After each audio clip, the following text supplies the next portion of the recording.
Hello শিক্ষার্থী বন্ধুরা, কেমন আছো তোমরা? আশা করছি সকলে ভালো আছো। তবে ষষ্ঠ শ্রেণীর শিক্ষার্থীরা ঘুম থেকে উঠে পড়ো। তোমাদের জন্য ব্রেকিং নিউজ। আমাদের শিক্ষামন্ত্রীকে জানো তো? একটু পরে জানাচ্ছি। Okay. তার আগে ব্রেকিং নিউজটা জানাই। ২০২৫ সালের ডিসেম্বর মাসের ২১, ২২, ২৩ ও ২৪ তারিখ পঞ্চম শ্রেণীর শিক্ষার্থীদের সরকারি প্রাথমিক বৃত্তি পরীক্ষা অনুষ্ঠিত হওয়ার কথা থাকলেও বিভিন্ন জটিলতার কারণে তা স্থগিত করা হয়। ২০২৬ সালে নির্বাচনের পর আমরা পেয়েছি নতুন শিক্ষামন্ত্রী, যার নাম আ.ন.ম এহসানুল হক মিলন।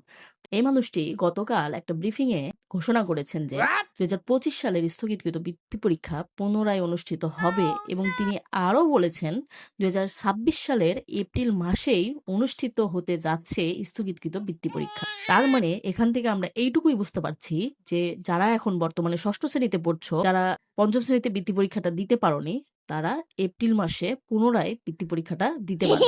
এখন কথা হচ্ছে, তোমরা ষষ্ঠ শ্রেণীর পড়া পড়বে নাকি পঞ্চম শ্রেণী?